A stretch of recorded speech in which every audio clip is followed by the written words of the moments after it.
Cold cough remedy. Cold cough remedy के लिए हमने तेज पत्ता लिया है, बेलपत्र का पत्ता लिया है, दालचीनी लिया, अदरक लिया, काली मिर्च ली है।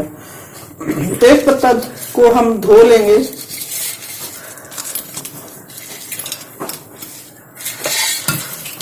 पानी में धो लेंगे।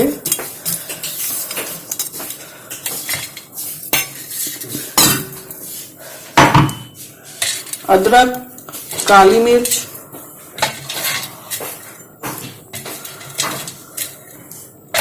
इसको हम कूट लेंगे। 1 गिलास पानी डालकर हम इसको बॉईल कर लेंगे। इसमें हम तेज पत्ता, बेल पत्र, अदरक, काली मिर्च और दालचीनी डालकर हम इसको बॉईल कर लेंगे। और हम इसमें बतासा डालेंगे थोड़ा मीठा करने के लिए, या चीनी डाल देंगे।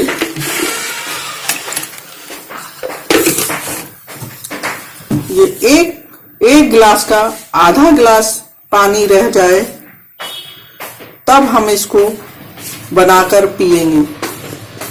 काढ़ा हमारा बनके तैयार हो गया है। 1 गिलास का आधा गिलास हो गया। अब इसको हम पी लेंगे। सर्दी, जुकाम, खांसी में बहुत फायदा देता है। ये हमारी रेमेडी पसंद आए तो लाइक और सब्सक्राइब जरूर करें।